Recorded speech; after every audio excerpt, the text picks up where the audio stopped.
성서가족 여러분 안녕하십니까? 오늘은 연중 제4주일 해외 원조주일입니다. 행복하게 살고 싶어하는 우리에게 하느님께서 주시는 진정한 행복이 무엇인지 가르쳐 주시는 오늘 말씀을 되새기며 함께 올해 첫 열림미사를 시작합시다. 시작성가 152번 주 나의 모든 것 함께 부르겠습니다.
성부와 성자와 성령의 이름으로 아멘. 사랑을 베푸시는 하느님 아버지와 은총을 내리시는 우리 주 예수 그리스도와 일치를 이루시는 성령께서 여러분과 함께 또한 사제의 영과 함께 참 예수님, 오늘은 연중 제4주일이며 해외 원조 주일입니다.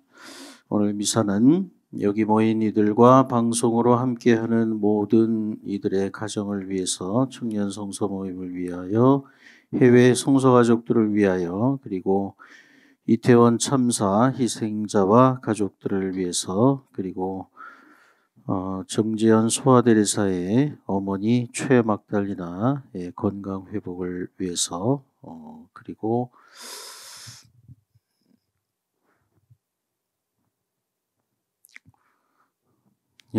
아주 안타깝고 슬픈 소식인데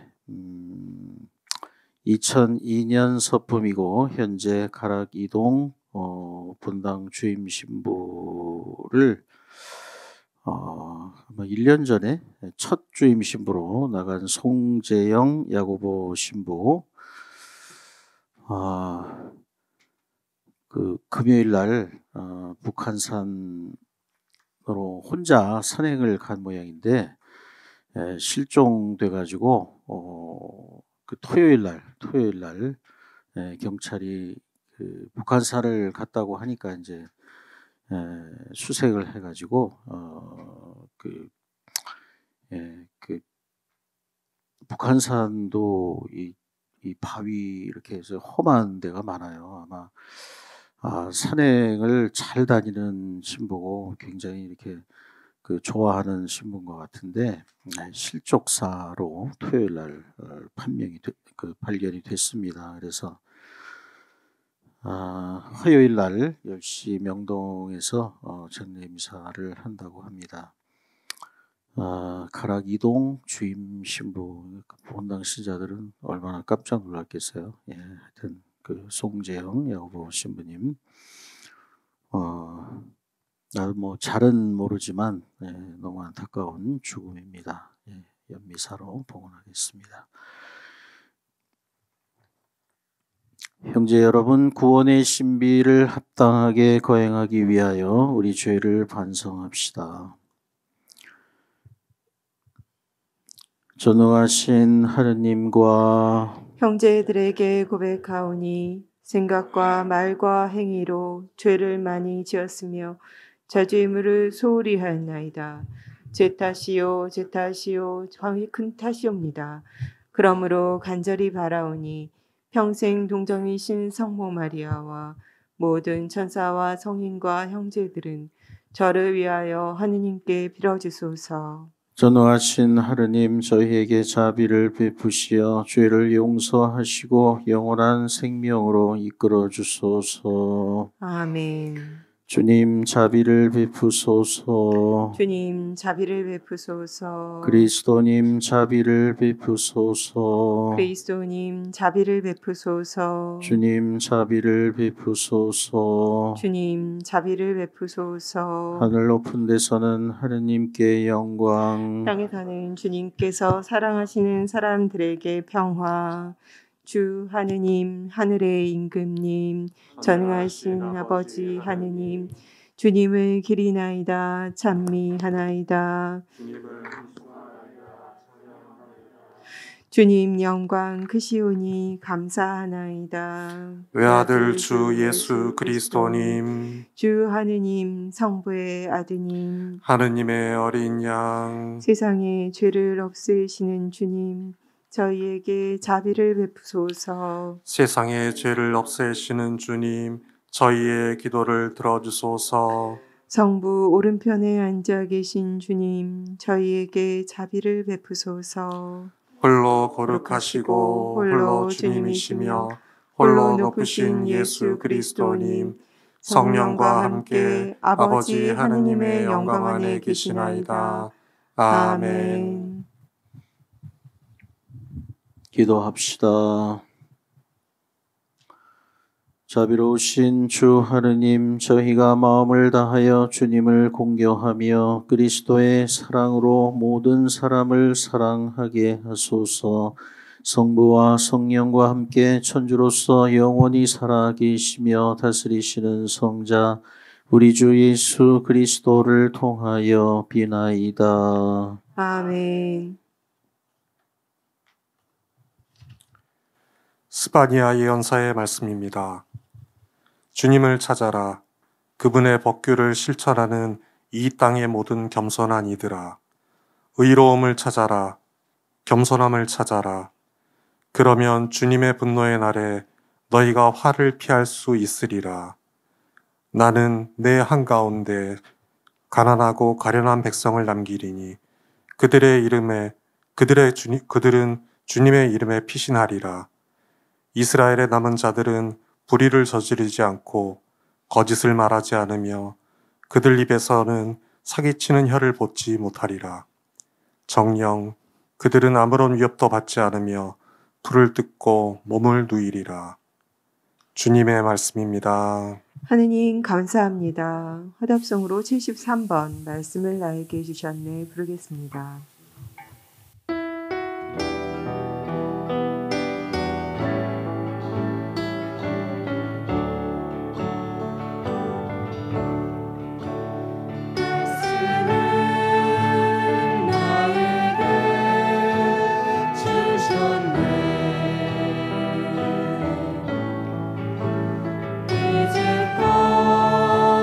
몰랐던 말씀을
사도 바오로의 코린토 1서 말씀입니다.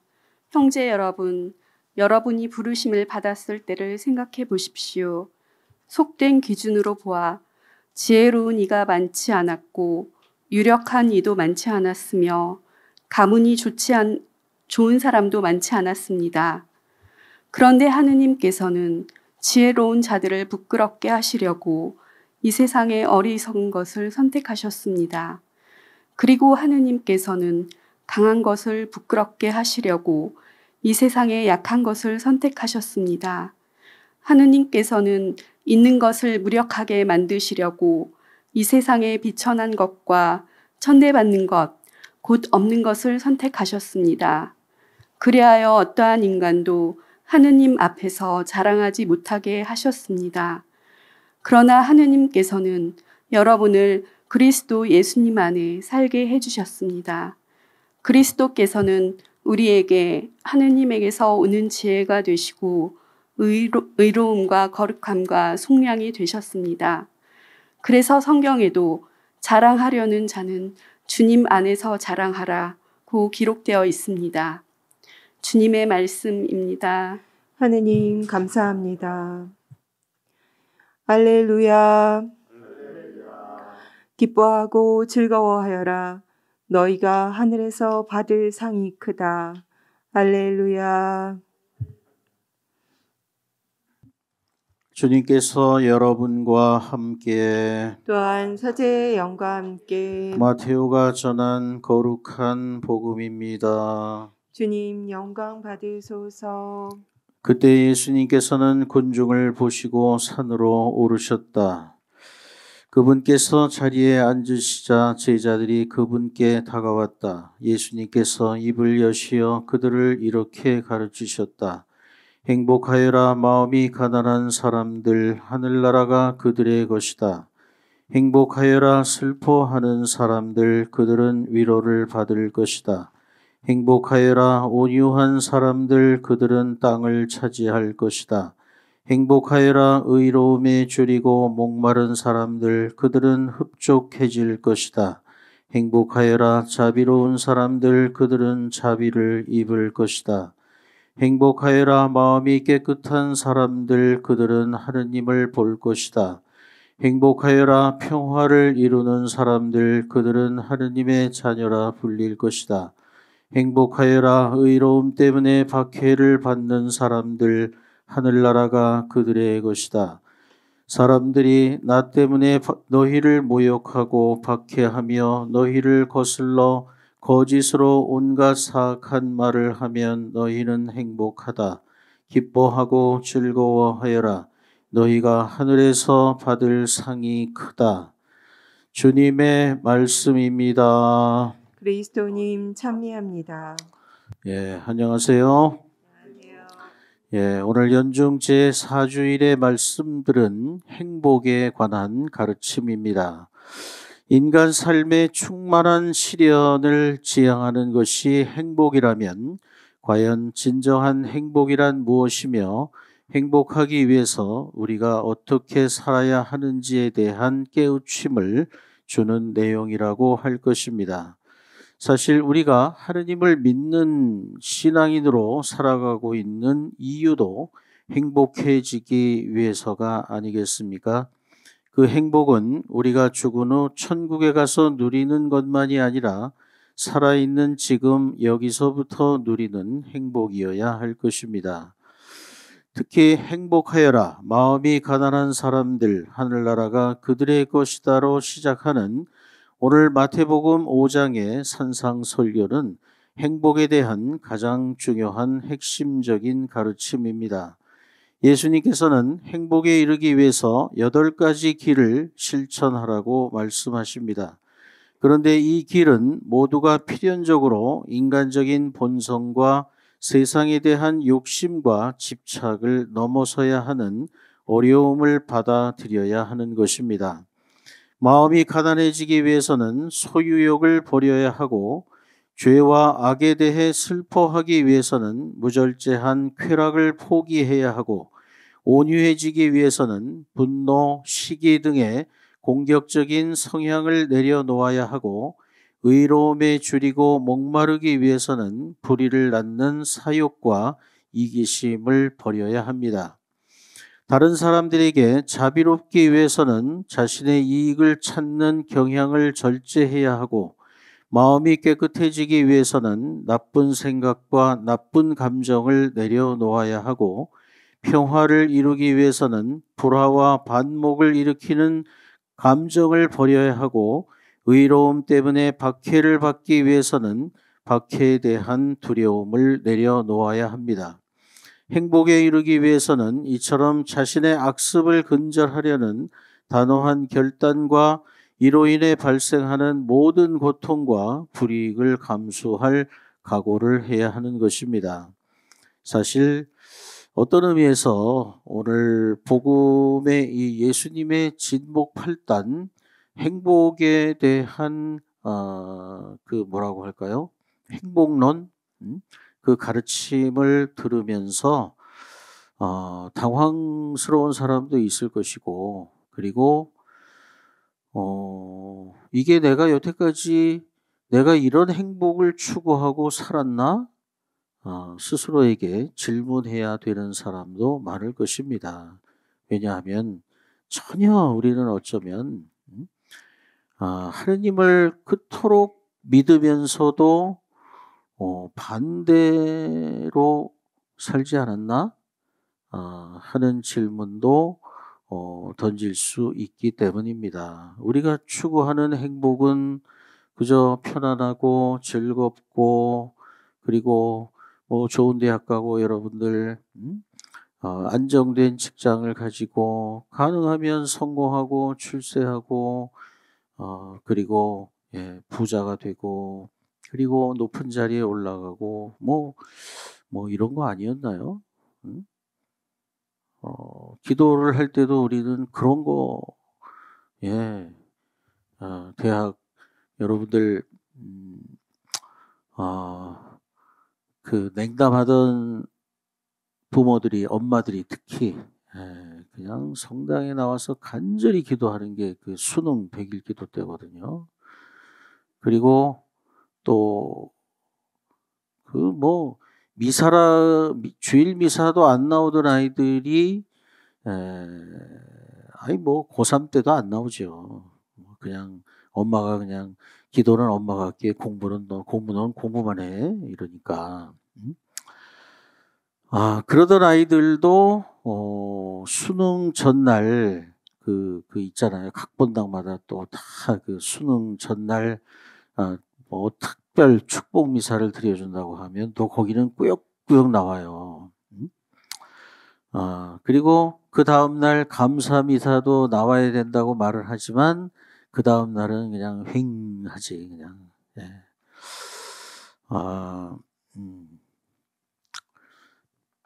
그래서 예수님께서는 마태복음 16장 24절에서 이렇게 분명히 말씀하시기도 하셨습니다.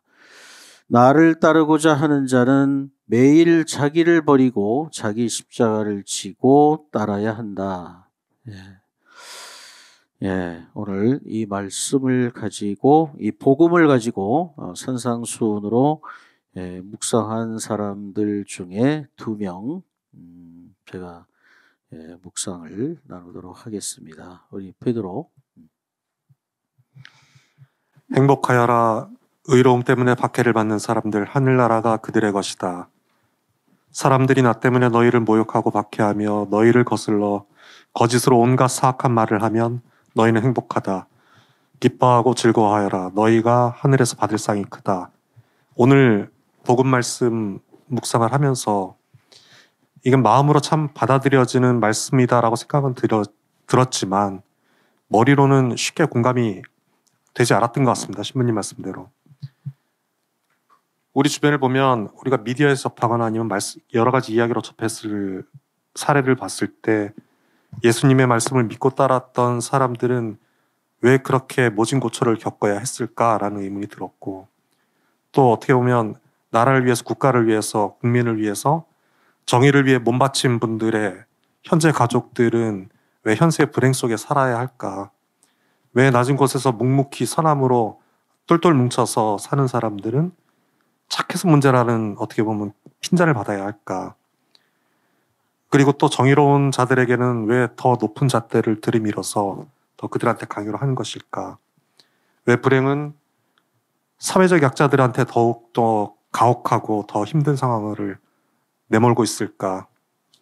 내가 이러한 같은 상황이었다면 나는 그 안에서 주님이 말씀하신 삶, 정의와 선을 어떻게 실천하면서 주님이 말씀하신 행복을 느낄 수 있을까 하는 생각들이 머리에 복잡하게 들면서 되게 좀 혼란스러웠던 것 같습니다. 그래서 이게 어떻게 묵상을 해야 될까 좀 고민을 많이 했고요.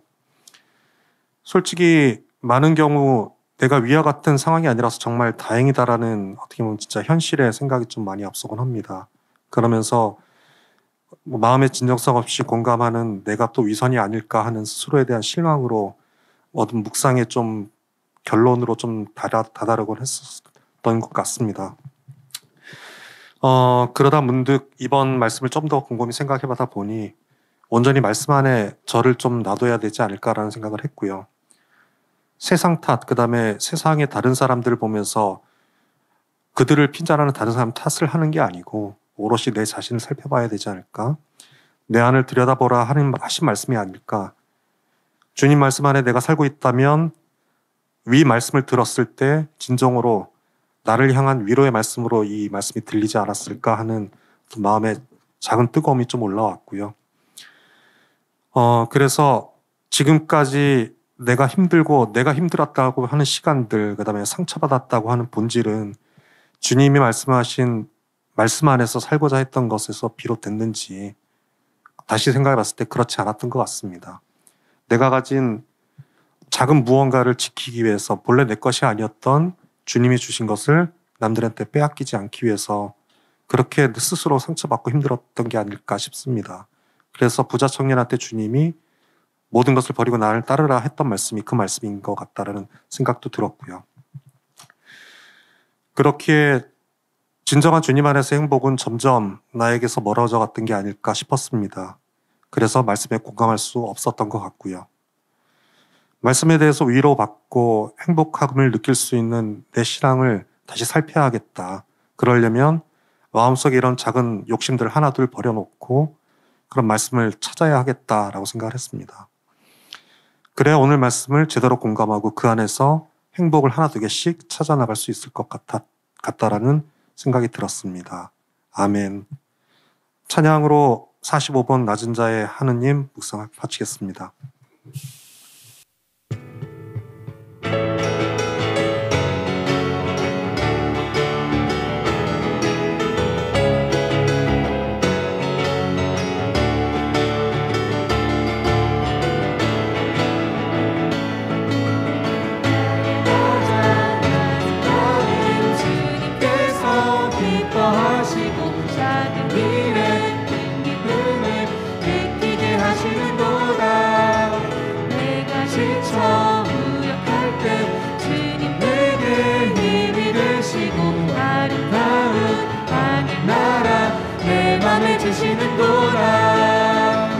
우리에게 축복하신 하느님 사랑 낮은 자를 높여주시고 아름다운 하늘나라 허락하시고 내 모든 것 대비하시네 찬양함을 기쁨을 감사함의 평안을 감동함을 하느님 알도록 하셨네 나의 가장 낮은 마음 주님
예수님의 산상설교 내용은 그리스도교 신앙과 윤리의 황금률이며 행동 강령이라고 할 수 있습니다.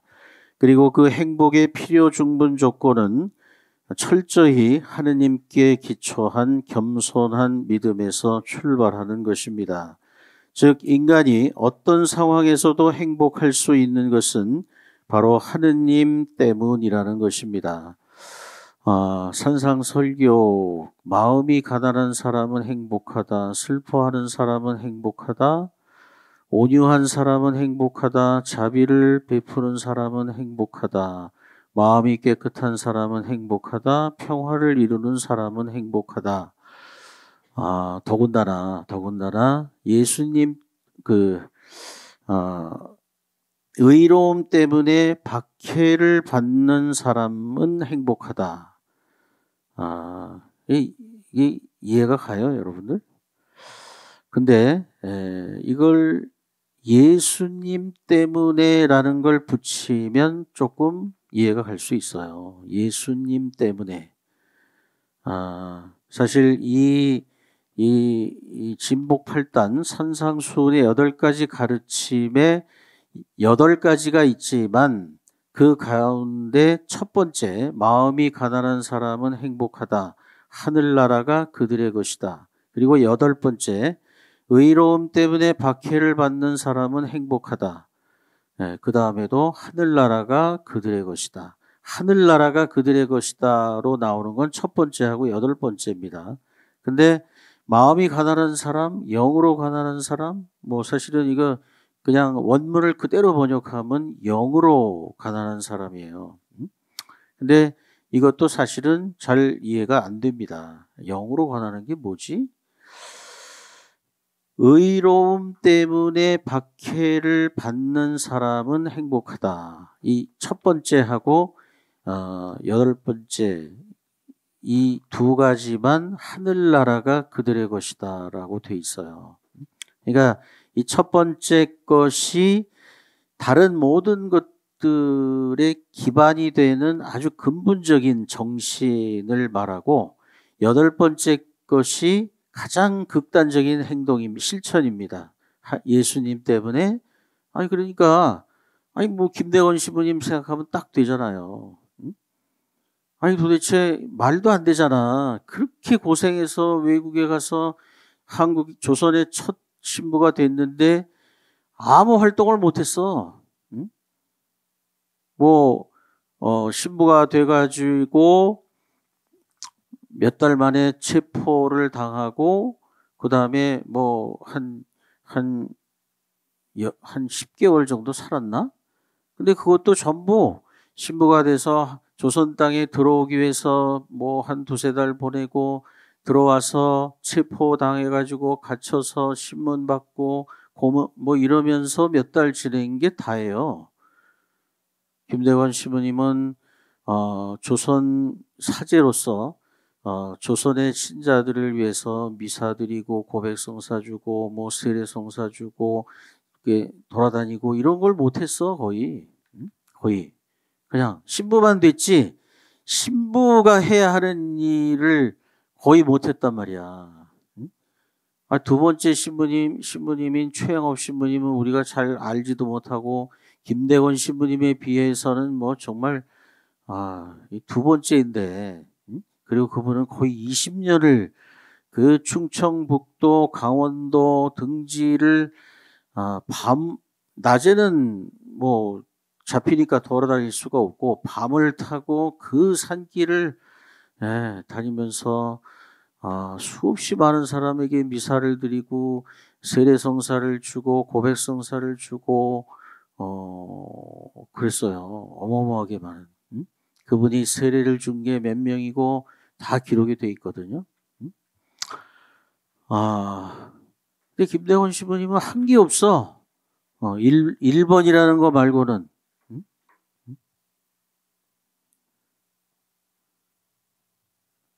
근데 그분이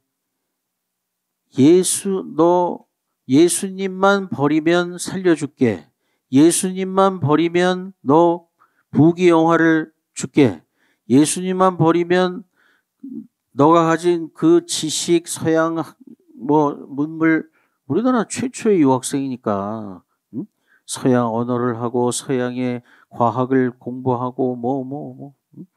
너 그거 나라를 위해서 쓰면, 응? 예수님 버리고 안 믿는다 그러고, 응? 버리고 나라를 위해서 쓰면 높은 벼슬과 다 줄게.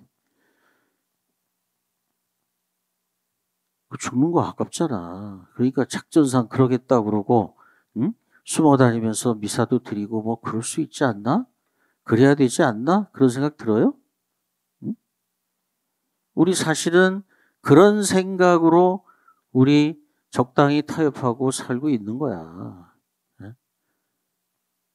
우리가 부귀영화가 삶의 목적이고 그저 출세하고 성공하는 게 삶의 목적이고 그런 건 아니지만, 편안하게 살고 즐겁게 살고 고통당하지 않고, 그렇지만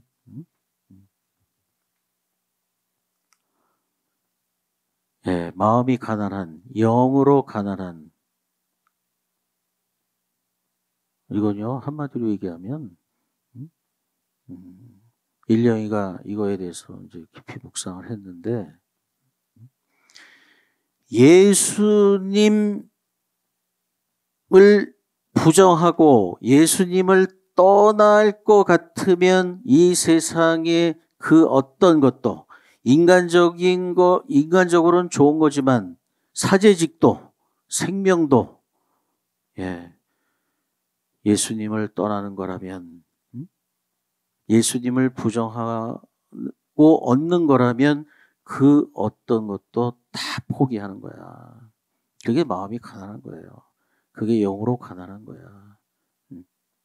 그리고 거기에 따라서 그 다음에 그러니까 그렇게 하면 악과 타협할 수가 있나? 그런 것들을 받아들일 수가 없지. 그게 슬퍼하는 거예요. 의로움 때문에 슬퍼하는 거.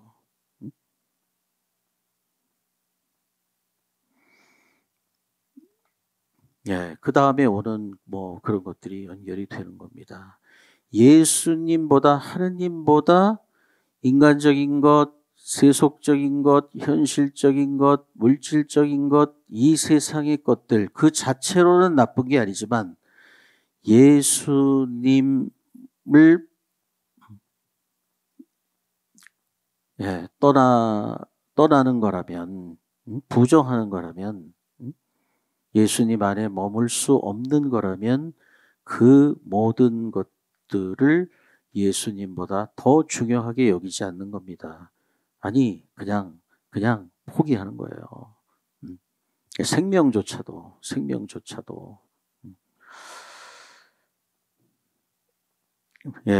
우리 일령이가 그런 묵상 고민을 좀 한 것 같은데. 제가 고른 말씀이 행복하여라 마음이 가난한 사람들이란 말씀이었고요. 그냥 생각하기에는 가난한 사람들이 행복하여라 그러면 이제 보통 성경에서는 가난한 사람들, 이렇게 어려운 사람들 행복한 거 이렇게 많이 나오니까 잘 쉽게 이해가 되는데, 이번에 묵상을 하다 보니까 그냥 가난한 게 아니라 마음이 가난하다고 하니까 사실 조금 혼돈이 있었습니다. 왜냐하면 저희 보통 외적인 것보단 내적인 풍요로움이 중요해서 겉으로는 그래도 마음은 부자여야 된다 이런 말들을 많이 하는데, 그 말하고는 조금 혼돈이 돼서 이게 무슨 뜻인가, 그래서 좀 찾아봤더니 마침 인터넷에 정양모 신부님이 설명을 해놓으신 글이 있는데, 그게 제가 이해하기가 너무 좋아서 제가 잘 설명을 할 수 있을지 모르지만 해보면, 신부님이 이제 직역하면 복되어라 영으로 가난한 사람들이라고 하셨고, 여기서 영이 하느님의 성령이 아니고 인간의 영이라고 설명하시면서, 그러니까 영으로 가난한 사람들은 기가 약한 사람들, 기를 못 펴는 사람들, 기진맥진한 사람들, 의기소침한 사람들, 그리고 기고만장하지 않은 사람들, 즉 겸손한 사람이라고 의역하는 것이 가장 적절할 것 같다라고 말씀을 하셨습니다. 그래서 이렇게 설명을 들으니까 마음이 가난하다는 것은 내가 하느님의 말씀을 이렇게 들을 수 있게 내 마음을 비워놓은 사람들이다. 뭐 꼭 하느님의 말씀뿐만이 아니라 주변의 사람들, 주변의 것들을 잘 둘러보면서 공감하고 할 수 있도록 자기의 마음을 비워놓은 사람들이라는 생각이 들어서, 그래서 저도 이렇게 제 마음을 좀 비워야 된다라고 생각을 하고 그러기를 청해 봤습니다. 그래서 제가 예전에 되게 좋아했던 그 개그 프로에서 이제 개그맨이 이제 자기가 되게 뚱뚱한데 막 이렇게 뚱뚱한 거 뭐 뚱뚱한 사람은 추위도 못 느낄 줄 아느냐, 뭐 나도 나가서 추운데 나가면 춥다 이러면서 누굴 대주러 하나 그러면서 나 마음만은 홀쭉하다라고 했던 멘트가 있었거든요. 근데 그 말이 딱 가슴에 와닿으면서 한 주 동안 이렇게 내 마음만은 홀쭉하다라는 말씀을 하면서 내 마음을 비우고 좀 더 하느님의 말씀을 채우고 그래서 행복할 수 있기를 다짐을 해보았습니다. 제가 선택한 성가는 가사에서 소박한 웃음, 가난한 기쁨, 가난한 마음이 겸손한 사람을 떠오르게 해서 선택한 90번 새로운 계명입니다. 예, 일령이가 얘기한 묵상들은 아마 그 일독서와 복음을 우리가 함께 묵상을 하면 그대로 일독서와 이독서의 그대로 그 내용이 그대로 나옵니다. 예, 찬양합시다.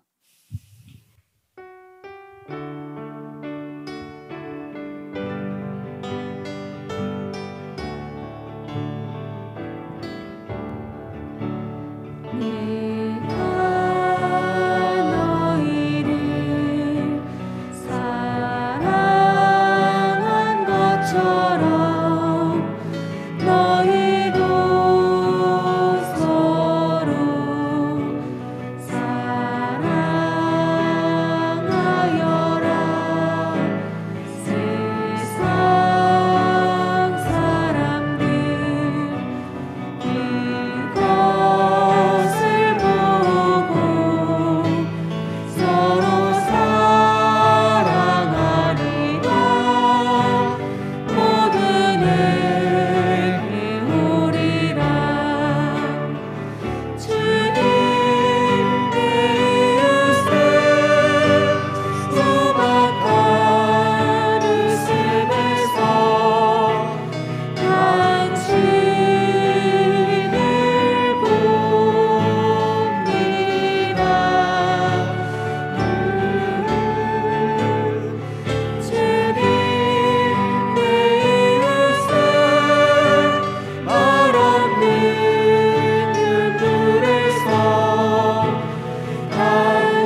제1독서인 스파니아 2장 3절도 복음의 그 산상수훈, 특히 마음이 가난한 같은 의미로 행복에 이르는 다음과 같은 조건을 구체적으로 제시합니다.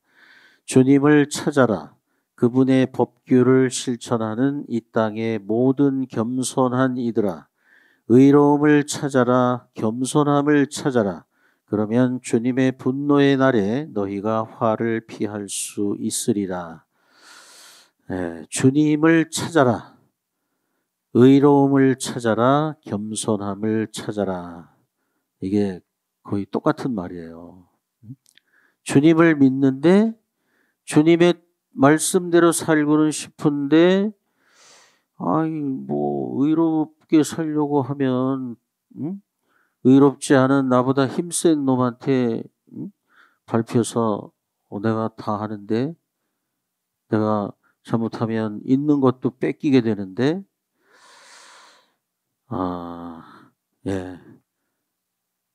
그러면 그래서 의로움을 포기하면 그래서 어쩔 수 없어. 현실이야 어떻게 할 수 없지. 그래서 강한 자에게 빌붙어서 출세와 성공, 부귀와 영화를 얻고자 하면 주님을 그러면서 성당 다니는 사람들 많아요. 우리 국회의원 중에 많어. 부자들, 그저 돈이 전부인 것처럼 살아가는 사람들, 신자들 엄청 많아요. 그러면서 사모기원도 하는 사람도 있고. 근데 그건 정말 웃기는 거야. 그건 주님을 안 믿는 거예요. 안 믿는 거야. 근데 본인은 믿는다지. 본인은 믿는데요. 이 겸손함을 찾아라라는 말도 이 겸손함 그냥 우리가 보통 말하는 그 겸손이 아니에요. 이 겸손의 의미를 알아들으려면 오늘 산상수훈에서 말하는 마음이 가난한 그리고 그 8가지 그리고 또 이제 조금 이따 묵상할 코린토일서 이 독서 함께 이렇게 해야 그 성경이 총체적으로 말하는 그 겸손함. 한마디로 얘기하면 이 겸손은 하느님 앞에서의 겸손이에요. 하느님 앞에서 내가 42년 차 내가 주임 신부야. 내가 주교야. 내가 교황이야. 내가 대통령이야. 내가 뭐야. 근데 좀 있다는 사람들이 한다는 사람들이 그런 생각을 갖고 살거든. 전혀 그들 하느님 안중에도 없어요. 내가 이 세상을 마음대로 하는 것처럼 내가 가진 돈과 권력으로 그렇게 생각해. 이런 사람들이 겸손한 사람이 아닌 겁니다. 그냥 교만한 게 아니에요. 하느님보다 내가 가진 것이 더 중요한 사람, 그걸로 내가 뭔가 내 마음대로 할 수 있다고 생각하는 사람. 그래서 나쁜 짓을 저지르지. 그래서 나쁜 짓을 저질러도 나는 검찰이 압수수색 절대 안 하니까. 절대로 안 하니까. 그런 사람입니다. 스파니아 예언자는 온갖 불의와 억압과 착취가 난무하고 소수 있는 자들 외에는 온 백성이 가난에 시달리며 고통을 받던 유다 왕국 말기를 살았던 예언자입니다. 그는 하느님 앞에서의 진정한 가난의 정신을 외치고 있는 것입니다. 그가 말하는 가난은 하느님의 뜻과 정의를 실천하는 정신에서 출발합니다. 즉 세상의 부귀 영화에 집착하지 않고 하느님의 법을 우선적으로 선택하는 삶, 그리고 하느님 앞에 겸손한 삶의 자세야말로 가난의 영성을 실천하는 것이며 행복에 이르는 길임을 선포하고 있는 것입니다. 예, 수환이가 이 스파니아를 가지고 묵상을 해주세요. 지난 1년 정도 비교적 느슨하게 일을 해오다가 다음 달 2월 1일부터는 시쳇말로 빡세게 일을 하게 되었습니다. 어려워진 회사를 조직적으로도 안정화시키면서 동시에 실적도 올려야 되는 쉽지 않은 미션이어서 그 미션을 받아들이기까지 고민에 고민을 거듭했습니다. 그 고민했던 기간 동안에도 힘들었지만 막상 해야겠다는 결심을 하고 난 이후에는 그 부담감과 두려움이 더욱더 커져서 밤잠을 설쳤고요. 낮에도 불안감이 동반된 수많은 생각들이 멈추지 않고 머릿속을 휘젓고 다녀서 두통으로 괴로워하기도 했습니다. 공식적인 시작일은 2월 1일이지만 1월 둘째 주부터 회사의 핵심 인력들과 면담을 진행하는 것으로 사전 준비 작업을 시작했습니다. 면담 과정에서는 주로 조직과 인간관계에서 비롯된 갈등, 이로 인해 야기된 여러 가지 문제점들에 대해서 귀가 아플 정도로 들었습니다. 이런 문제점들을 주어진 기간 내에 해결하기가 결코 쉽지 않을 것 같은데 과연 내가 잘할 수 있을까? 실패하면 어떡하지? 하는 불안감과 함께 또 그렇지만 반드시 잘 해내야만 한다는 중압감, 그리고 책임감도 갈수록 커져가고 있는 것 같습니다. 그런데 묵상 나눔 준비를 하면서 주님을 찾아라, 의로움과 겸손을 찾아라는 구절이 제 마음을 움직였고, 이와 함께 저희 집 방과 거실에 걸려있는 저희 아버지께서 손수 써주신 처음처럼 한결같은 마음으로라는 글을 떠올렸습니다. 사실 이번에 파견 나가는 회사는 처음이 아니고 두 번째로 가는 회사인데요. 처음 그 회사에 파견되었을 때 가졌던 생각이 내가 가진 역량을 다 쏟아부어서 임직원들에게 실질적인 도움이 되는 사람이 되자. 하지만 사람들을 대할 때는 늘 겸손하자는 것이었습니다. 아버지께서 써주신 그 글을 떠올린 덕분일까요? 그래, 예전에 이 회사에 처음 오면서 가졌던 그 생각에 집중하자. 그리고 무엇보다도 늘 함께 하시는 임마누엘 주님께 의지하자. 약하디 약한 내 영혼, 지금 느끼는 불안감, 중압감도 그분께 모두 맡겨드리자. 라고 하면서 저도 모르게 저 자신에게 말을 걸고 있었습니다. 그리고 그 순간 거짓말같이 마음이 편안해짐을 느꼈습니다. 아버지께서 써주신 그 글귀에 한 구절을 더해봅니다. 처음처럼 한결같은 마음으로 주님께 의지하며. 제가 고른 성가는 203번 임마누엘인데요. 이 곡은 제가 예전에 회사 일로 힘들어할 때 주님께서 나와 함께 가시니 힘내자고 저 자신에게 막 말을 걸면서 또 자주 따라 불렀던 기억이 있습니다. 이번에도 이 성가를 부르면 힘이 날 것 같습니다.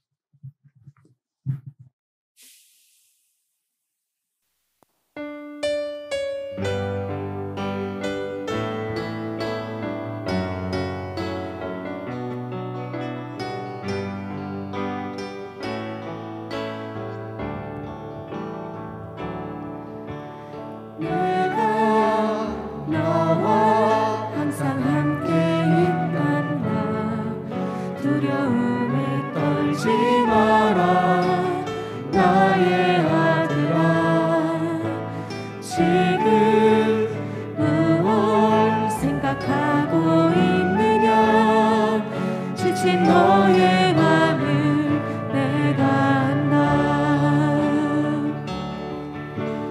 나는 너의 슬픔 하나 가지고 기억하고 있단다 내게 기대라 내가 너를 향하여 서 있단다 나를 바라보라 내 아들아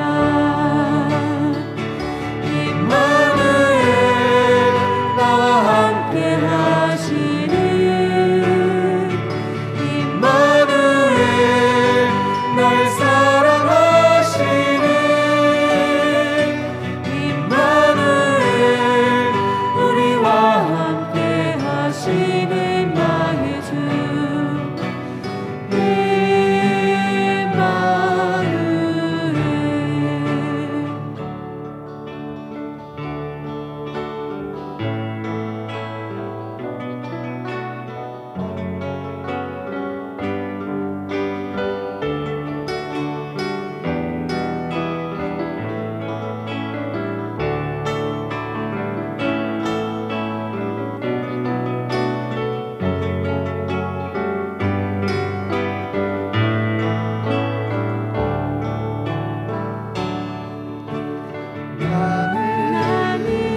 겸손, 가난. 이거 성경적으로 같은 의미입니다. 자, 오늘 성경 말씀의 결론이라고 할까요? 저는 제2독서 고린토일서 1장 26절에서 36절, 뭐 글자 그대로 오늘 성경 말씀에 그 진복 8단, 하느님이 주시는 진정한 행복의 가장 구체적이고 그리고 가장 핵심적인 것을 담고 있다고 생각을 합니다. 하느님의 선택 기준은 비천한 것과 천대받는 것이라며 어느 누구도 하느님 앞에 자신을 내세울 자격이 없다고 말합니다. 고린토일서 1장 27절에서 28절 그대로 읽을게요. 하느님께서는 지혜로운 자들을 부끄럽게 하시려고 이 세상의 어리석은 것을 선택하셨습니다. 그리고 하느님께서는 강한 것을 부끄럽게 하시려고 이 세상의 약한 것을 선택하셨습니다. 하느님께서는 있는 것을 무력하게 만드시려고 이 세상에 비천한 것과 천대받는 것, 곧 없는 것을 선택하셨습니다. 그리하여 어떤 인간도 하느님 앞에서 자랑하지 못하게 하셨습니다. 그래서 자랑하려는 자는 주님 안에서 자랑하라는 말씀은 하느님 앞에 겸손해야 한다는 뜻입니다. 사도 바오로가 고백한 내용이 있어요. 내가 예수님을 알고 나서 예수님이 하느님의 아들이고 구원자, 유일한 구원자라는 것을 깨닫고 고백하게 된 다음에 나는 그 전에 내가 그토록 소중하게 여겼던 세상의 모든 것을 쓰레기처럼 여겼습니다. 이게 겸손이에요, 하나님 앞에. 그리고 이제 내가 자랑할 것은 예수님의 십자가밖에 없습니다. 사도 바오로가 서간에서 한 그대로입니다. 그대로예요. 이게 신앙인으로서의 행복의 절대적인 조건이고요. 그게 예수님이 말한 진복 8단, 산상수훈에 깃들여 있는 삶의 자세고, 스파니아 예언자가 말하는 주님을 찾아라, 의로움을 찾아라, 겸손함을 찾아라 라는 말의 구체적인 뜻이고, 그래서 하느님께서는 지혜로운 자들을 부끄럽게 하시려고 이 세상의 어리석은 것을 선택하셨습니다. 아니, 지혜로운 거, 공부 많이 한 거, 박사학위가 몇 되는 거, 서울 의대 나온 거, 그게 뭐 서울 법대 나온 거, 그게 왜 좋은 거잖아요, 그거. 근데 아니 그 사람들이 판검사가 되고 국회의원이 되고 대통령이 돼서 하느님을 두려워하지 않아. 하느님을 우습게 봐. 내가 세상을 마음대로 할 수 있어라고 생각해.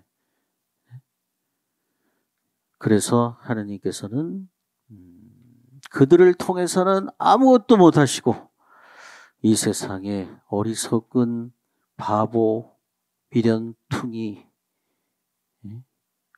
약삭 바르지 못하고. 근데 예수님이 그랬잖아. 예수님 십자가 안에서 다 지혜로운 어리석은 것, 그리고 약한 것, 비천한 것, 천대받는 것, 예수님 십자가 안에서 예수님 그대로 그 삶을 사셨어요. 네.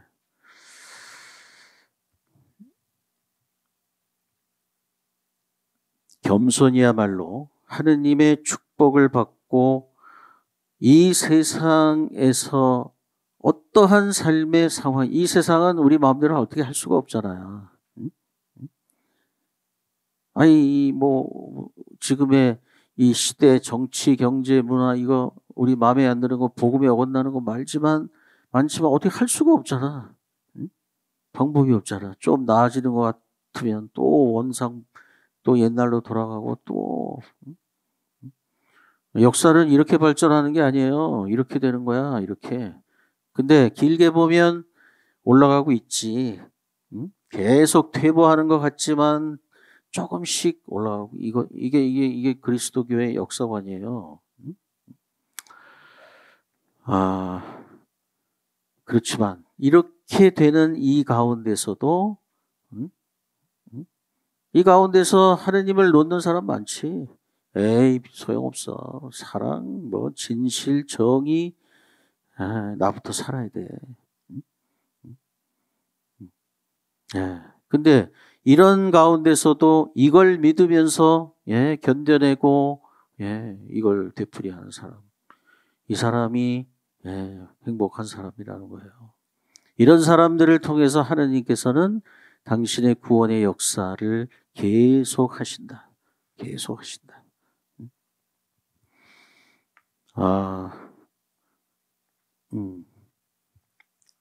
이 코린토 1서를 가지고 내가 읽어준 그 전체를 가지고 우리 차미진 베로니카가 묵상을 해줬습니다. 하느님께서는 지혜로운 자들을 부끄럽게 하시려고 이 세상의 어리석은 것을 선택하셨습니다. 그리고 하느님께서는 강한 것을 부끄럽게 하시려고 이 세상의 약한 것을 선택하셨습니다. 하느님께서는 있는 것을 무력하게 하시려고 이 세상에 비천한 것과 천대받는 것, 곧 없는 것을 선택하셨습니다. 그리하여 어떠한 인간도 하느님 앞에서 자랑하지 못하게 하셨습니다. 위에서 나온 지금 말씀드린 성경 말씀에서 하느님이 선택하시지 않은 반대의 것들, 즉 지혜로운 자, 강한 것, 있는 것, 그런 것들은 제가 다 가지고 싶어서 욕심내는 것들입니다. 그리고 그러한 마음이 인간의 본성이니 조금은 욕심내도 되지 않을까 그런 생각을 하고 있었습니다. 하지만 그 모습이 인간의 본성이라고 생각하는 것 자체가 이 말씀을 묵상하면서 얼마나 저의 교만이었는지 또 저를 합리화하고자 하는 생각이었는지 깨닫게 되었습니다. 애초에 하느님께서 저한테 주신 것보다 제가 더 많은 것들을 욕심을 내는 그 저를 늘 합리화하면서 그렇게 살면서도 주님의 옷자락을 붙잡고자 했던 것 같습니다.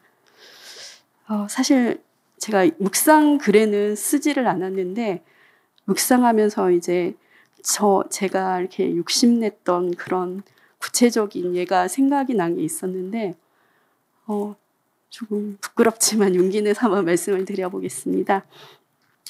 제가 12월에 금플렉스를 엄청나게 했어요.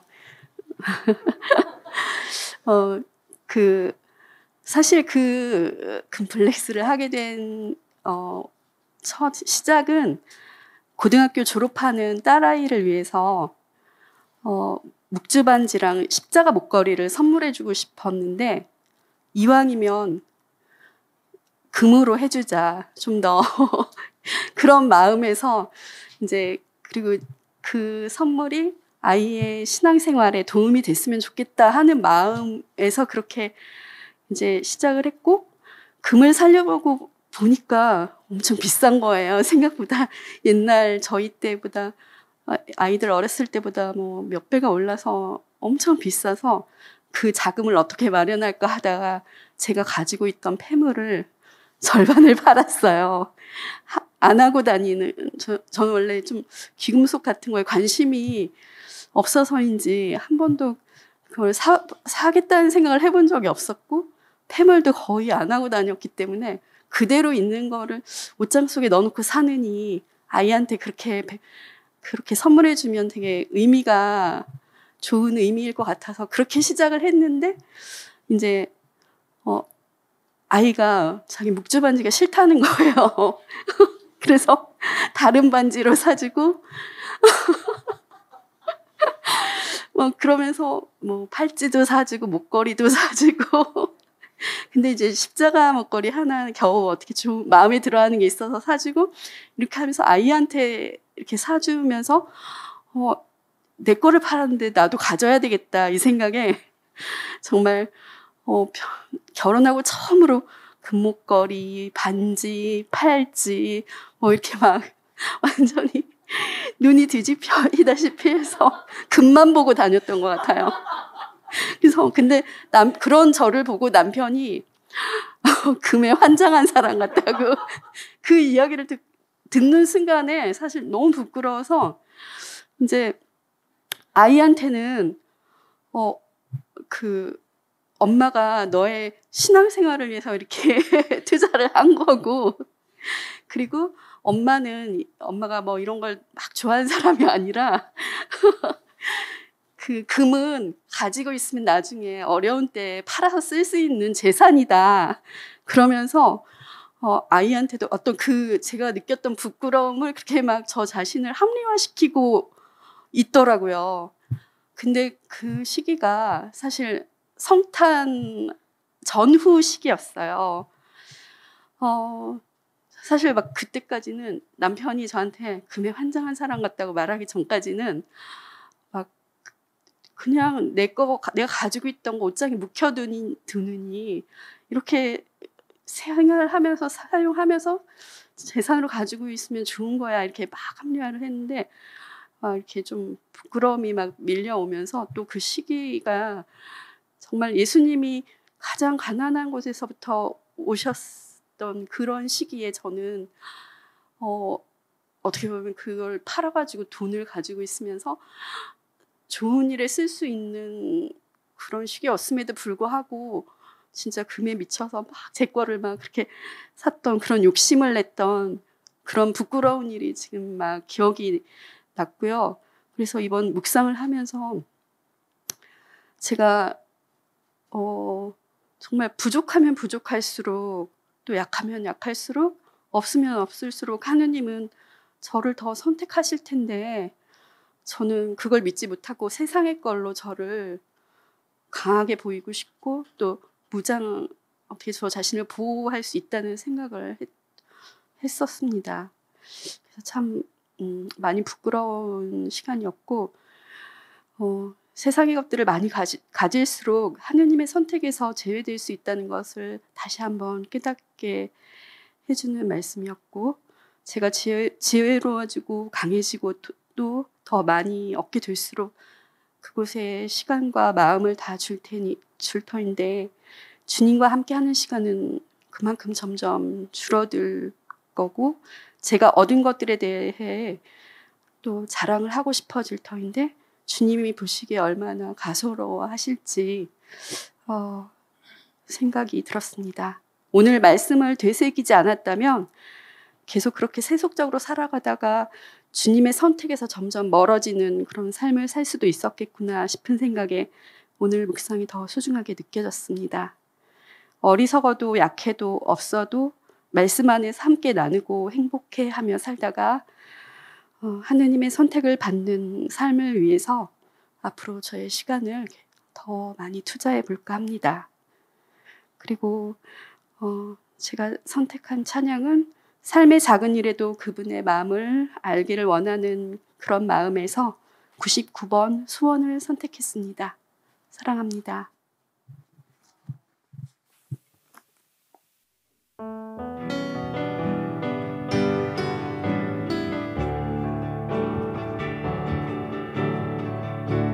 삶의 작은 일에도 그 마음을 알기 원하네. 그 좋은 길로 가기 원해. 나의 작음을 알고 그분의 크심을 알며 소망 그 깊은 길로 가기 원하네.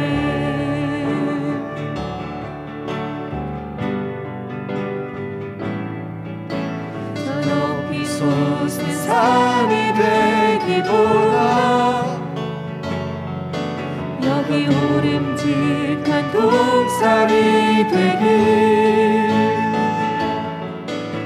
내 가는 길만 비추기보다는 누군가의 길을 비춰준다면 내가 노래하듯이 또 내가 얘기하듯이 살기를 난 그렇게 죽길 원하네. 삶의 한 절이라도 그분을 닮기 원하네. 사랑 그 높은 길로 가기 원하네.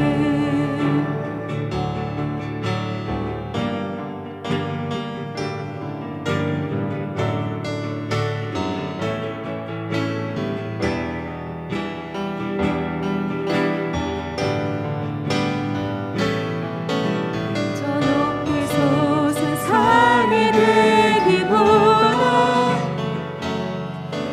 여기 오름직한 동산이 되길 내 가는 길만 비추기보다는 누군가의 길을 비춰준다면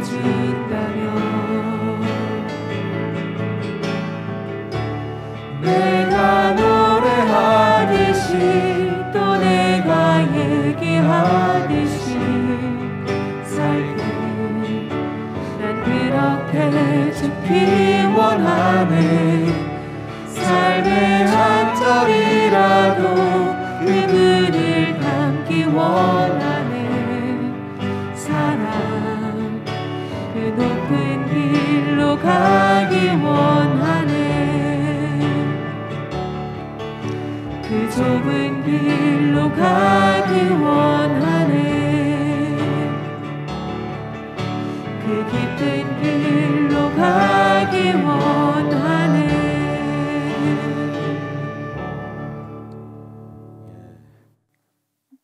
작은 길, 좁은 길, 낮은 길, 우리 그냥 본성적인 그런 거하고는 반대되는 거거든, 사실. 이 복음이라는 게. 네, 내가 이렇게 성서 모임 20대 아이들이 50대 이렇게 초, 중반, 후반까지 이렇게 보면서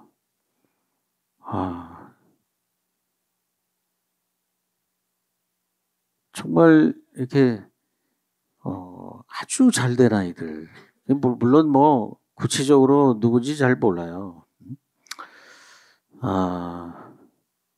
근데 분명한 건 세상에서 잘 나가면 잘 나갈수록 보기가 어렵지. 보기가 어려워요. 돈이 많으면 많을수록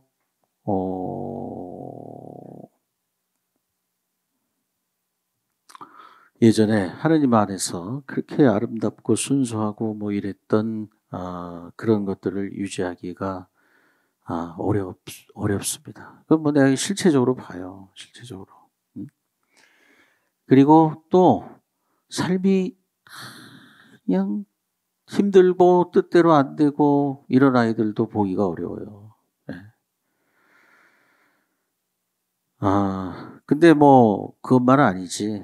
그것만은 아니지.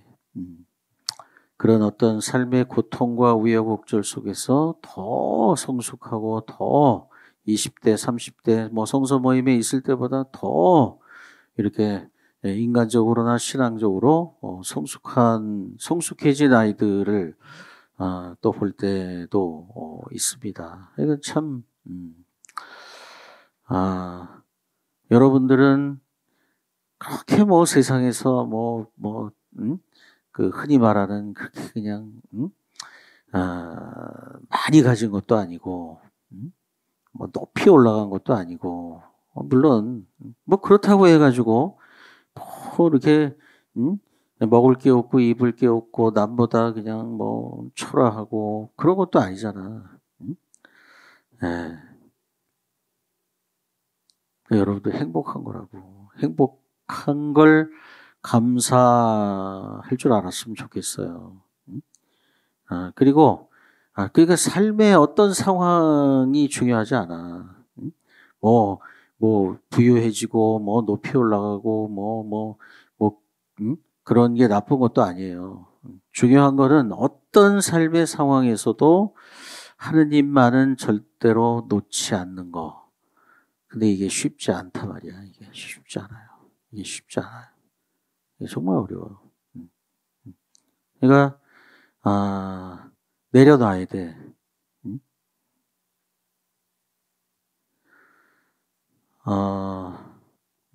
내가 그런 걸 봐요. 어떤 아이가, 제가 저걸 내려놓지 않았으면, 쟤는 하느님을 떠났겠구나. 쟤는 정말, 더 잘 나가는 길로 그냥 가는 걸 멈추지 않았으면, 정말 힘들고, 그리고 소중했던 또 다른 많은 거를 버렸겠구나. 근데 그 아이는, 세상에서 그렇게 중요하고 소중해서 남들이 다 얻고자 하는 그걸, 내려놨어. 내가 보기엔 더 행복하게 살아요. 더. 현실적으로는 물론 아니지. 돈도 옛날만큼 못 벌고, 모르는 사람이 보면, 바보지, 바보. 어리석은 거지. 근데 내가 볼 때는, 제가 행복한 거구나. 오늘 성경 말씀을 통해서 여러분들이 이거 인생의 정말 아주 소중한 진리예요, 진리. 근데 이건 깨닫기가 어려워. 그리고 한 번 깨달은 걸로 안 돼. 계속 헷갈리니까, 계속. 그러니까. 예. 우리 경진이가 마지막 나눔. 제가 선택한 구절은 하느님께서 강한 것을 부끄럽게 하시려고 이 세상의 약한 것을 선택하셨습니다. 라는 고린토 1서의 말씀입니다. 사실 묵상을 내고도 좀 창피해서 이거 안 뽑혔으면 좋겠다 이런 생각을 했었는데요. 저의 이런 부끄러움을 드러내지 않고는 사실 저를 다질 방법은 별로 없는 것 같습니다.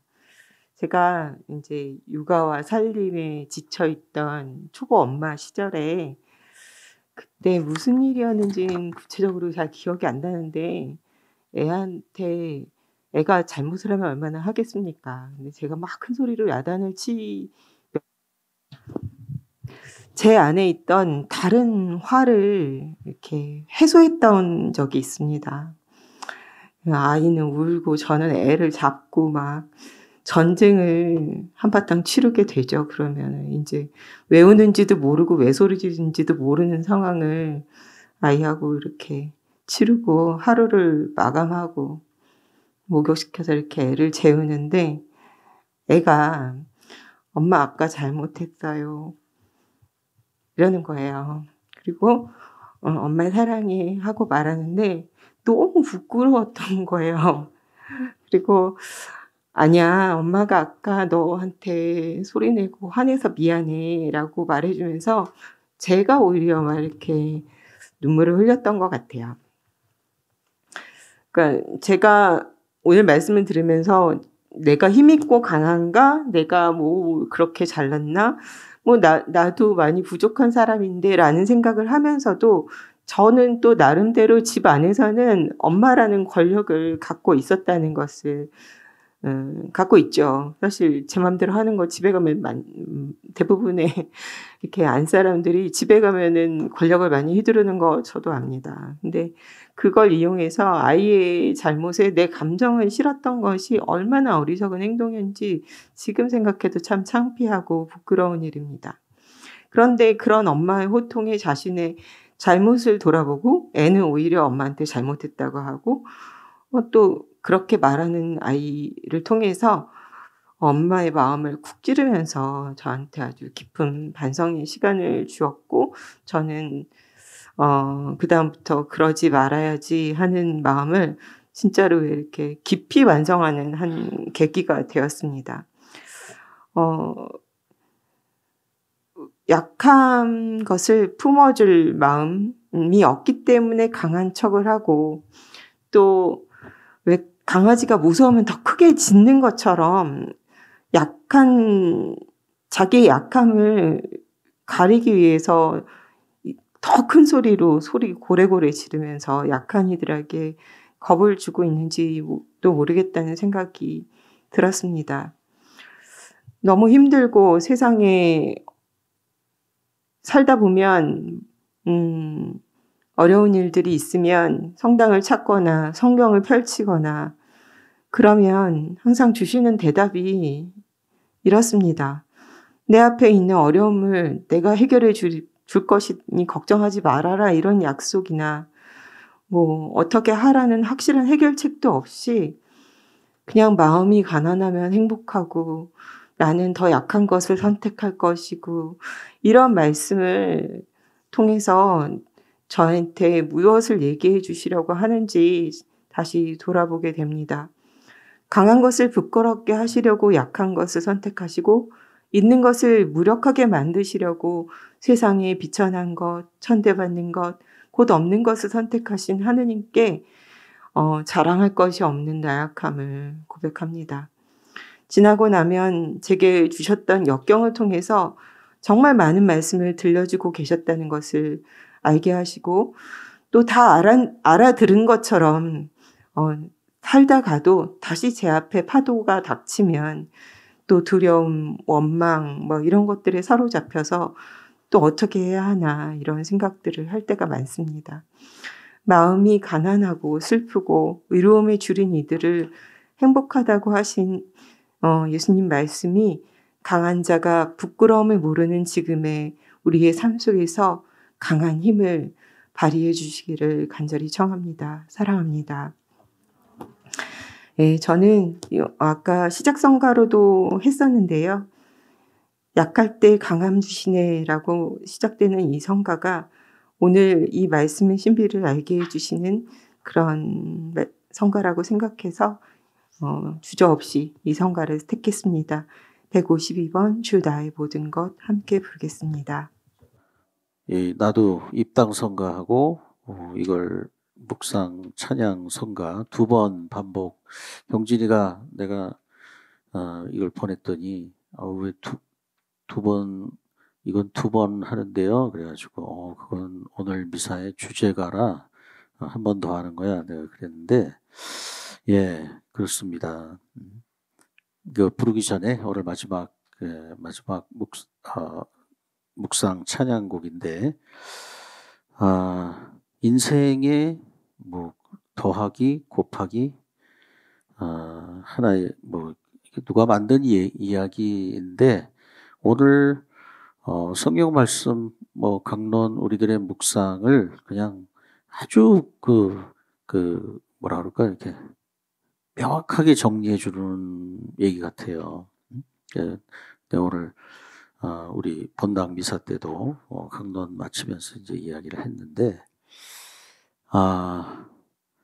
뭐 세상의 것들 뭐 좋은 가문 학벌 뭐 박사학위가 몇 개가 되고 뭐 출중한 외모 뭐 뛰어난 언변 그리고 능력 뭐 그리고 뭐 어마어마한 재산 그리고 또 누구도 부러워하는 최고의 권력 이거 어느 하나 나쁜 게 없어요. 다 좋은 겁니다. 다 좋은 거예요. 어떤 사람이 이거를 다 가졌다고 칩시다. 뭐 저희 7가지예요. 가문, 학벌, 외모, 언변, 능력, 돈, 권력. 각각을 100점 만점에 100점 그냥 최고로 다 가졌다고 해요.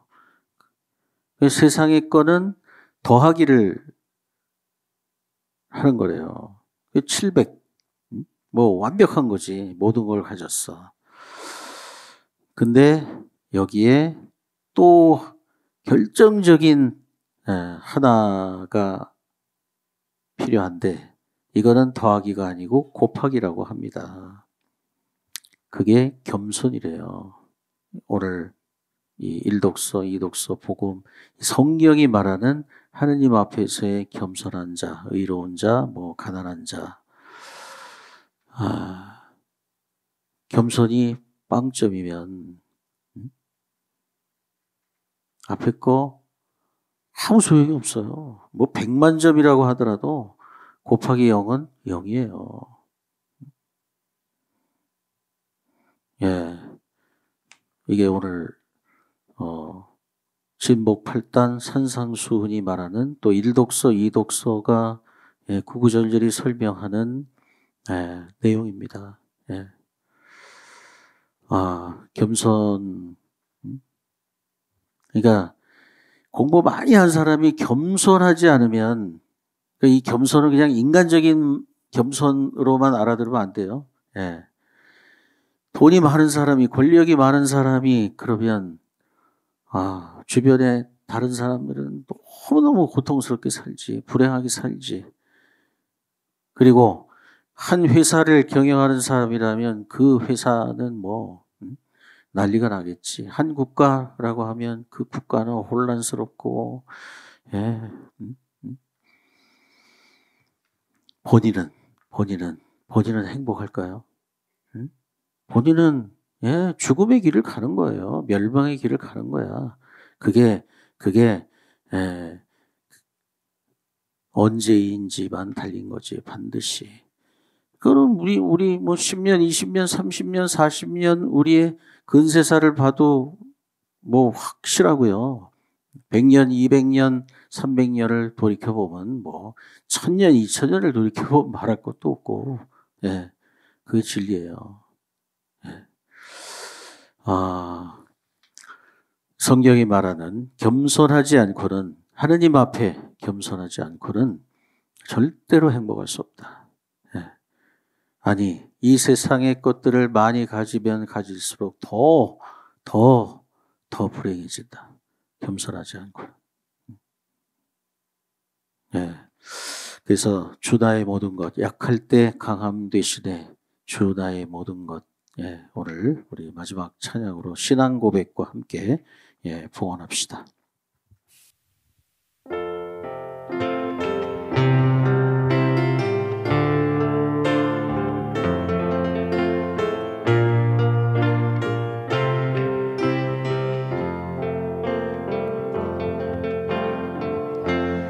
약할 때 강함 되시네 나의 보배가 되신 주 나의 모든 것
저희가 바치는 이 제사를 전능하신 하느님 아버지께서 기꺼이 받아주시도록 기도합시다. 사제의 손으로 바치는 이 제사가 주님의 이름에는 찬미와 영광이 되고 저희와 온 교회는 도움이 되게 하소서.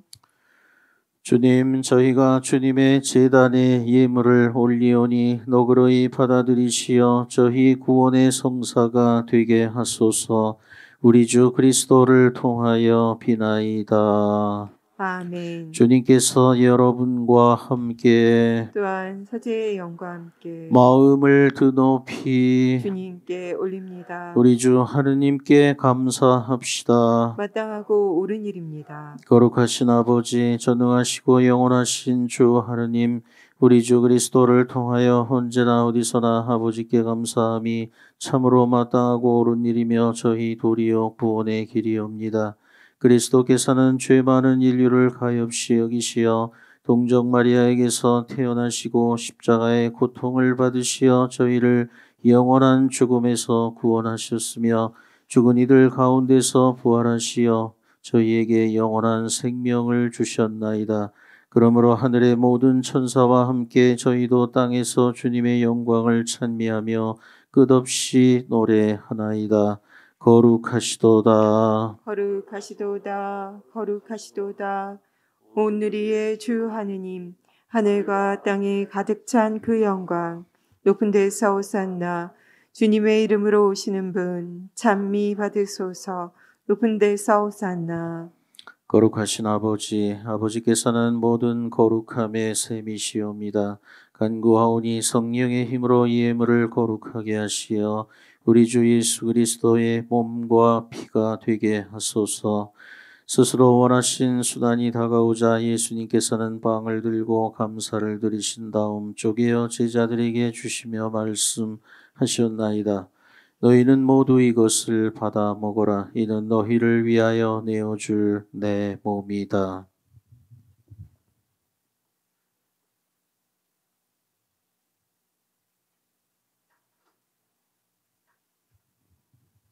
저녁을 잡수시고 같은 모양으로 잔을 들어 다시 감사를 드리신 다음 제자들에게 주시며 말씀하셨나이다. 너희는 모두 이것을 받아 마셔라. 이는 새롭고 영원한 계약을 맺는 내 피의 잔이니 죄를 사하여 주려고 너희와 모든 이를 위하여 흘릴 피다. 너희는 나를 기억하여 이를 행하여라.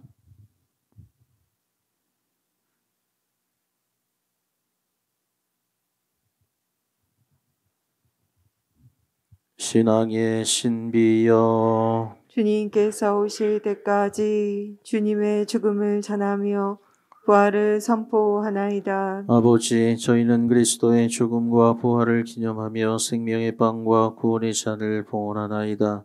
또한 저희가 아버지 앞에 나와 봉사하게 하시니 감사하나이다. 간절히 청하오니 저희가 그리스도의 몸과 피를 받아 모시어 성령으로 모두 한 몸을 이루게 하소서. 주님, 온 세상에 널리 퍼져 있는 교회를 생각하시어 교황 프란치스코와 저희 주교 베드로와 모든 성직자와 더불어 사랑의 교회를 이루게 하소서. 부활의 희망 속에 고이 잠든 교우들과 세상을 떠난 다른 이들도 모두 생각하시어 그들이 주님의 빛나는 얼굴을 배웁게 하소서. 저희에게도 자비를 베푸시어 영원으로부터 주님의 사랑을 받는 하느님의 어머니 복되신 동정 마리아와 복된 사도들과 모든 성인과 함께 영원한 삶을 누리며 성자 예수 그리스도를 통하여 아버지를 찬양하게 하소서. 그리스도를 통하여 그리스도와 함께 그리스도 안에서 성령으로 하나 되어 전능하신 천주 성부 모든 영예와 영광을 영원히 받으소서. 아멘. 하느님의 자녀되어 구세주의 분부대로 삼가하려니. 다 함께 주님의 기도 찬양합시다.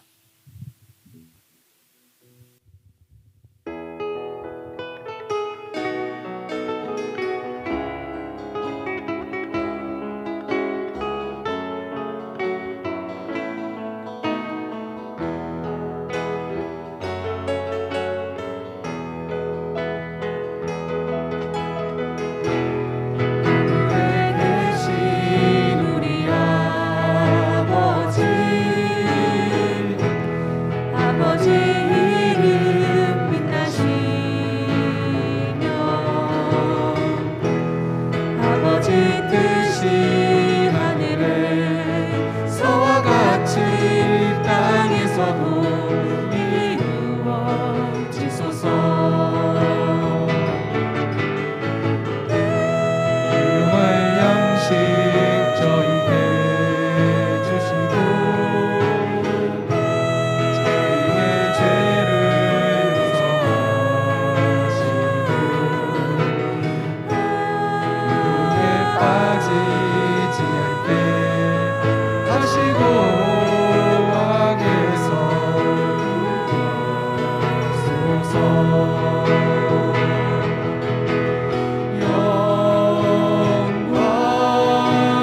주님, 저희를 모든 악에서 구하시고 한평생 평화롭게 하소서. 주님의 자비로 저희를 언제나 죄에서 구원하시고 모든 시련에서 보호하시어 복된 희망을 품고 구세주 예수 그리스도의 재림을 기다리게 하소서. 주님께 나라와 권능과 영광이 영원히 있나이다. 주 예수 그리스도님 일찍이 사도들에게 말씀하시기를 너희에게 평화를 두고 가며 내 평화를 주노라 하셨으니 저희 죄를 헤아리지 마시고 교회의 믿음을 보시어 주님의 뜻대로 교회를 평화롭게 하시고 하나 되게 하소서. 주님께서는 영원히 살아계시며 다스리시나이다. 아멘. 주님의 평화가 항상 여러분과 함께. 또한 사제의 영과 함께. 예, 사실 미사 때마다 나누는 이 주님의 평화, 주님이 주시는 평화, 바로 오늘 성경 말씀이 말하는 그 행복과 다르지 않아요. 똑같은 겁니다.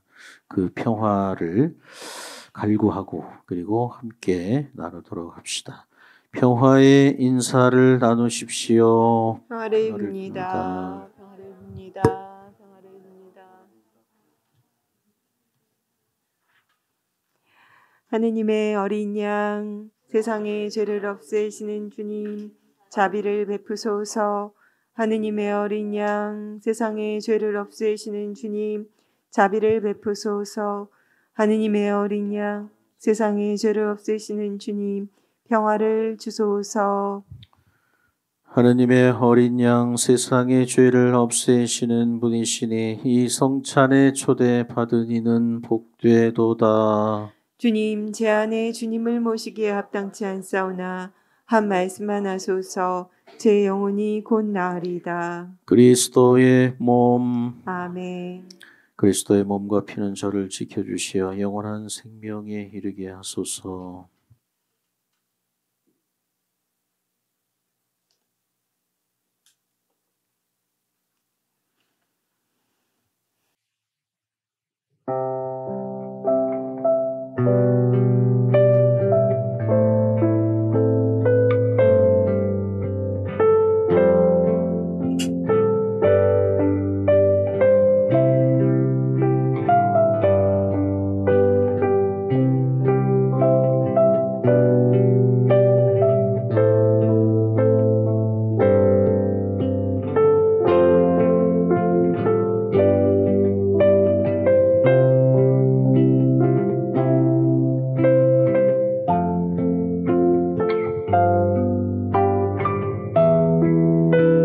모두가 행복하게 살고 싶어 합니다. 비싸고 좋은 물건을 마음껏 갖고 싶은 마음. 어떠한 경우에도 슬프고 힘든 일이 내게 오지 말았으면 하는 마음이 있습니다. 위롭고 옳은 일이 무엇인지 갈등하고 싶지도 않고, 가난과 고통은 제게 없었으면 좋겠습니다. 제 나약한 마음은 당장 보기에 편한 곳으로 기울어지고 있지만 당신의 말씀은 저를 잡아당깁니다. 아니야, 그런다고 행복하지 않아. 너는 그런 것들을 자랑할 수 없어. 진정한 행복을 어디에서 찾아야 하는지 반대편을 바라보게 하십니다. 세상의 약한 것과 비천한 것, 전대받고 없는 것을 선택하신 하느님을 바라보며 부끄러움을 느낍니다.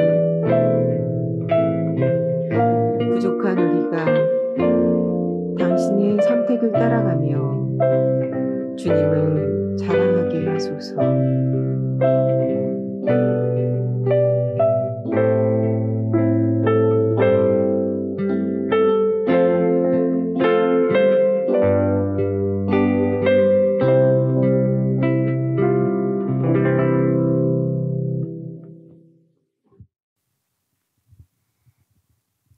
기도합시다. 주님, 저희가 구원의 성체를 받아 모시고 비오니 영원한 생명의 보증인 이 성사의 힘으로 저희 안에 참된 믿음이 자라나게 하소서. 우리 주 그리스도를 통하여 비나이다. 아멘. 주님께서 여러분과 함께 또한 사제의 영과 함께 전능하신 천주 성부와 성자와 성령께서는 여기 모인 모든 이에게 강복하소서. 아멘. 예, 벌써 1월이 가고, 1년이 가고, 여기 온 지 벌써 2년째가 되네요. 참, 정말 그 옛날 좀 그 선배들이, 나이가 들수록 세월이 빨리 간다는 말이, 그 나이를 먹어보니까 정말 실감이 납니다.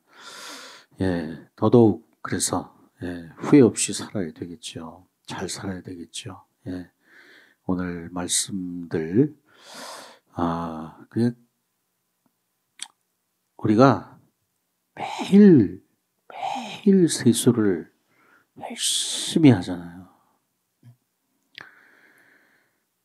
머리도 비싼 다 사가지고 감고, 샤워도 맨날 하고, 여자들이야 말할 것도 없지.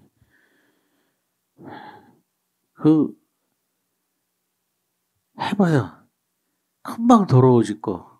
내일 또 씻어야 되는데, 뭐 그렇게 열심히 해요? 뭐 그렇게 돈을 많이 들여? 우리는 육체를 위해서는 그렇게 하거든요. 지침 없이.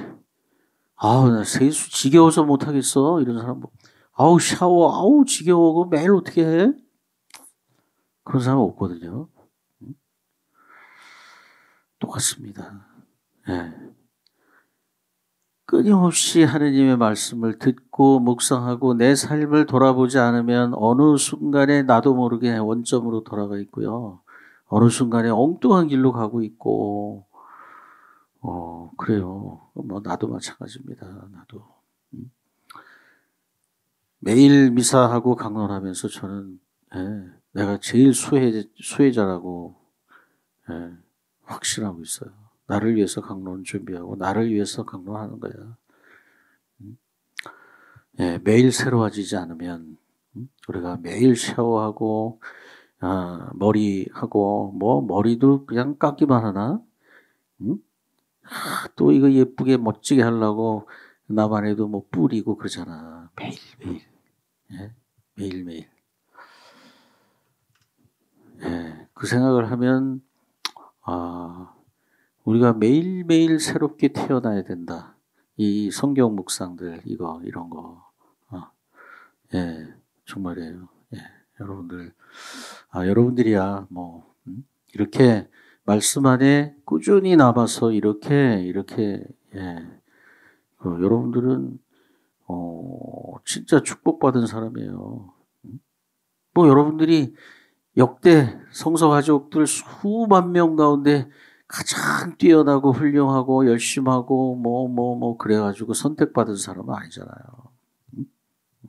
12제자가 그런 것처럼 우리들이 사제로 불리우면 그런 것처럼 하느님께서 여러분들을 통해서 하고자 하시는 게 있습니다. 그걸 깨달을 때까지. 그걸 깨닫는 사람이 많아질수록 하느님은 우리를 통해서 당신의 일을 더 놀랍게 더 이렇게 하실 수 있겠죠. 이 열린 미사가 그런 하나의 작은 몸부림, 작은 운동이기를 바랍니다. 미사가 끝났으니 가서 복음을 실천합시다. 하느님 감사합니다. 박은성가로 52번 내 맘에 오시는 주 부르겠습니다.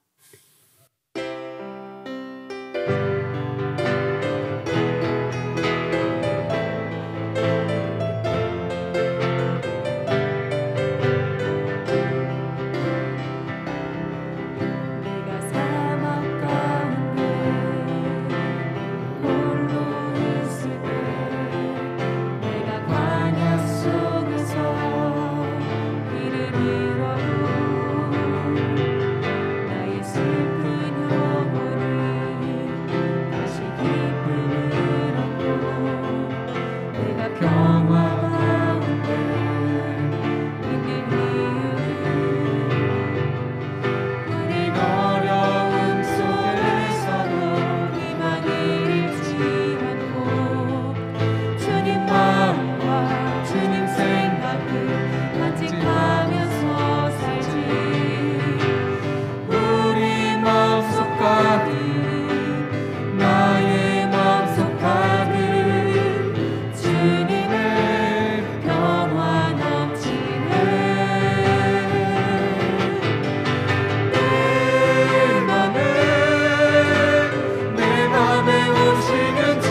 나의 집 나의 마음 새로운 힘으로 살게 하시네.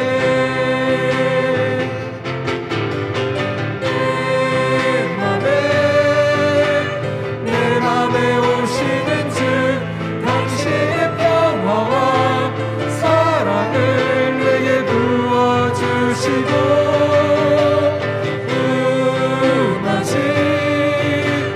나의 집 나의 마음 새로운 힘으로 살게 하시네.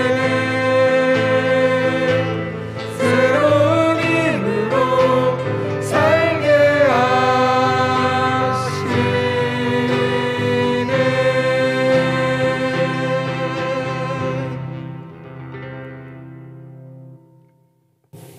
예, 오늘 미사 중에 유튜브 라이브가 중계 상태가 상당히 좋지 못했습니다. 미사를 마치고 녹화된 영상을 완전하게 다 녹화해놨기 때문에 다시 업로드할 예정이니 온전한 영상으로 오늘 시부님 강론과 저희의 나눔을 다시 한번 봐주셨으면 좋겠습니다. 예, 오늘 지난 작년 2022년 12월 25일에 저희 성탄미사와 함께 했는데요. 미사 봉헌금은 39만 원이었습니다. 다음 미사는 2월 26일 사순 제1주일에 있습니다. 이제 저희가 만날 때는 사순절이 시작되어서 만나는데요. 2월 22일 제1수요일에 시작되는 사순절에 제를 받으시고 또 말씀과 함께 사순절을 잘 보낼 수 있도록 하고 다음 달에 다시 만나 뵙겠습니다. 오늘 이렇게 미사를 하면서 이것저것 불안한 일들이 많아서 저는 조금 집중되지 못했고 신부님 뒤에 십자가는 살짝 옆으로 또 왜 저렇게 됐을까 이러면서 좀 마음이 불안하면서 이제 봤는데요. 네, 감사합니다. 여러분들 다음 달에 뵙겠습니다. 영광이 성부와 성자와 성령께 성부와 성자와 성령의 이름으로 감사합니다. 수고하셨습니다.